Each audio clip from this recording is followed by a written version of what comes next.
नमस्कार मंडळी. तर आज मी करतय के फुलाची भाजी. पण त्याआधी माका तुमका विचारू आवडात की तुमच्यापैकी कोणाकोणाक माहीतच नव्हता की के फुलाची सुद्धा भाजी बनवली जाते. चला तर मग अशा व्ह्यूअर्सनी पण कमेंट्स मध्ये हजेरी लावा. माका पण कळात की किती लोकांपर्यंत आज माझ्या भाजीची रेसिपी पोहोचली. आणि नुसते व्हिडिओ बघू नका, अशा पद्धतीने एकदा तरी ही भाजी बनवून खाऊन सुद्धा बघा.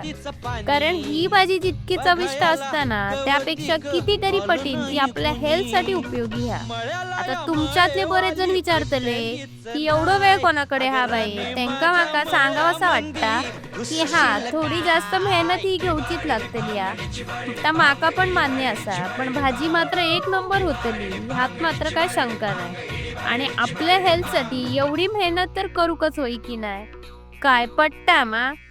चला तर मग लगेच अशा व्हिडिओसाठी माझ्या चॅनलला सबस्क्राईब करून ठेवा आणि व्हिडिओ आवडल्यास लाईक शेअर आणि सबस्क्राईब करू विसरू नका.